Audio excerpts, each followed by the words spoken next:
Hello friends, हरे Krishna, good morning. तो आज है 10 जनवरी, एकादशी है आज, पुत्रदा एकादशी। तो मेरे को बहुत ज़्यादा सौभाग्य हुआ कि इस्कॉन टेम्पल से एक माता जी ने मुझे आज फिर से कथा सुनाई। तो मैं वो कथा आप लोगों को भी शेयर करना चाहती हूँ, सुनाना चाहती हूँ। तो प्लीज़ आप सुनिए और आपको बहुत अच्छा फील होगा।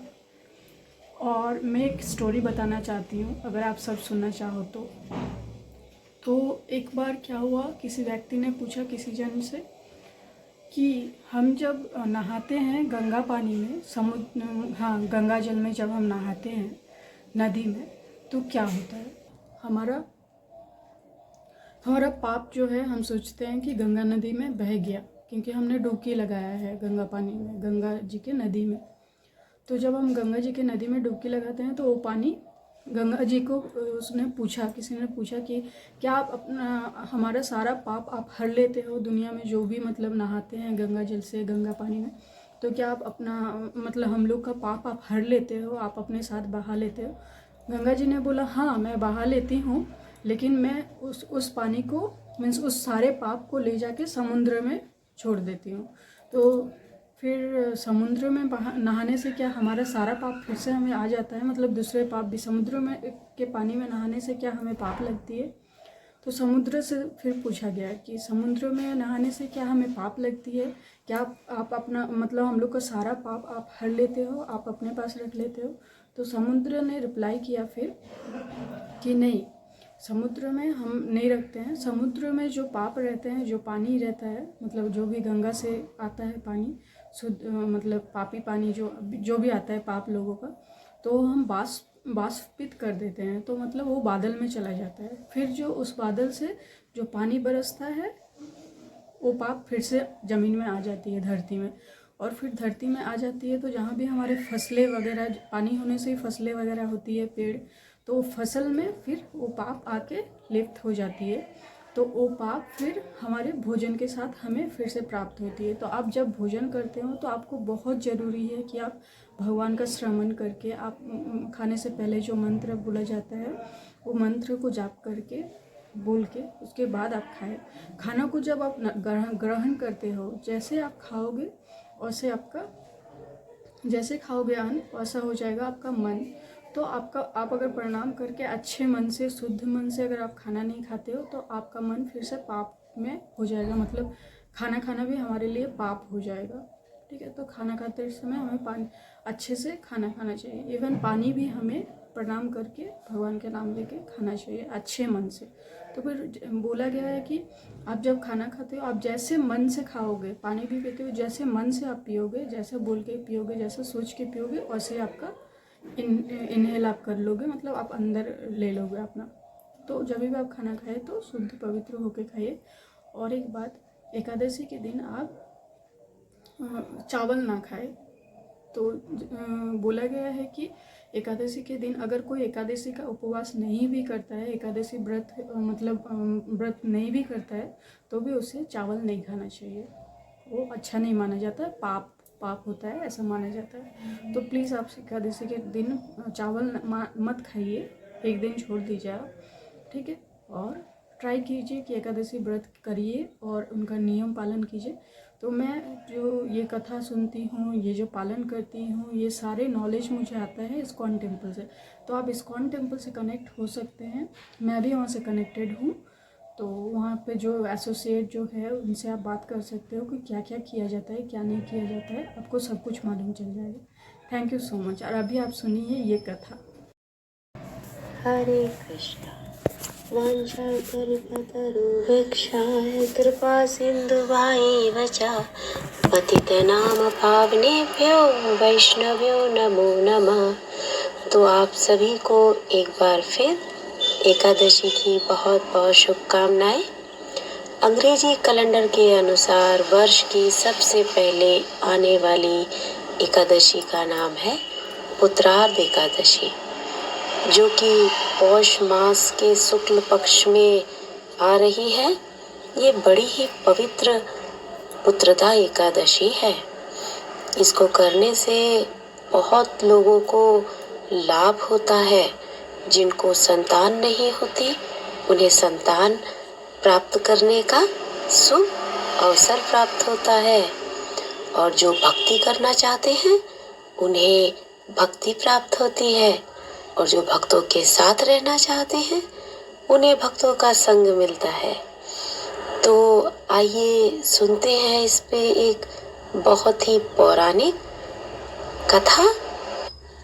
एक समय की बात है, भद्रावती के राजा सुकेतुमान और उनकी पत्नी बड़े ही धार्मिक और सामाजिक राजा रानी थे।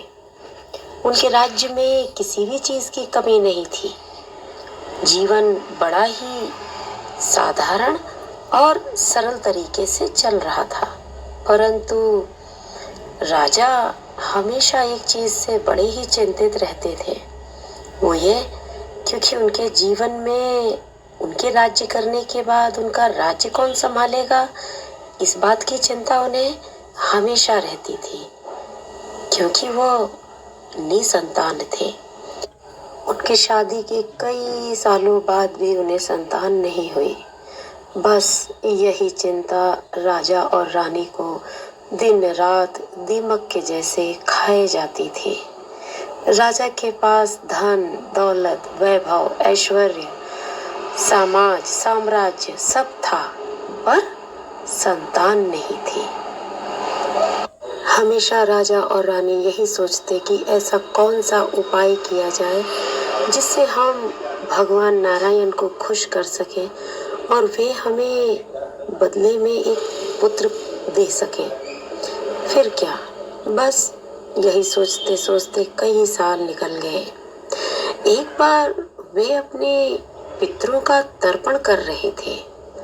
उस बीच भी यही उनके मन में ख्याल आया कि हम तो अपने पितरों का तर्पण कर रहे हैं, पर हमारे ना रहने पे हमारा तर्पण कौन करेगा। राजा मन ही मन ये सोच रहे थे और बोल रहे थे, हे प्रभु, कहा जाता है कि संतान के बिना वैवाहिक जीवन अधूरा है, तो क्या हम भी अधूरे ही रहेंगे। ऐसा राजा और रानी मन ही मन सोच रहे थे।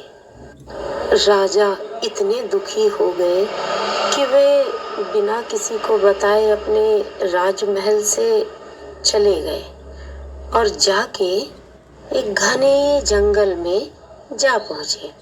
वहां उन घने जंगलों के बीच में राजा ने एक सुंदर सा तालाब देखा, बिल्कुल मानसरोवर जैसा। उसमें बड़ी ही रंग बिरंगी मछलियां तैर रही थी और सुंदर कमल पुष्प खिले हुए थे। राजा ये देख के बड़े ही प्रसन्न हो गए। राजा देखते ही देखते उनके सामने ऋषि लोगों का झुंड चला आ रहा था। राजा ने ऋषियों को दंडवत प्रणाम किया और ऋषि से अपने बारे में अपना परिचय देते हुए ऋषिगणों से भी उनसे उनका परिचय पूछा। तो ऋषिगण कहने लगे, हे राजन, हम विश्व के 10 पुत्र अर्थात विश्वदेव के नाम से जाने जाते हैं और हमारे नाम है वासु, सत्य, क्रतु, दक्ष, काल, काम, धृति, पुरुरवा, माद्रव और कुरु।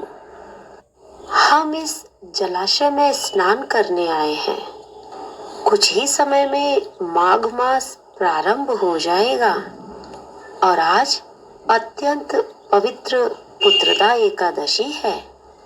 जो भी पुत्र की इच्छा रखता है उसे इस व्रत का बड़े ही दृढ़ता पूर्वक पालन करना चाहिए।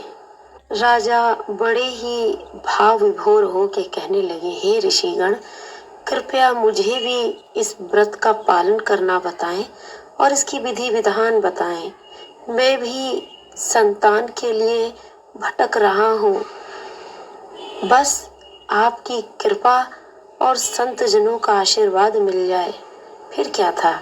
ऋषियों ने राजा को एकादशी की व्रत कथा का विधि विधान पालन करना बताया और राजा ने भी उस व्रत को बड़े ही मन से किया।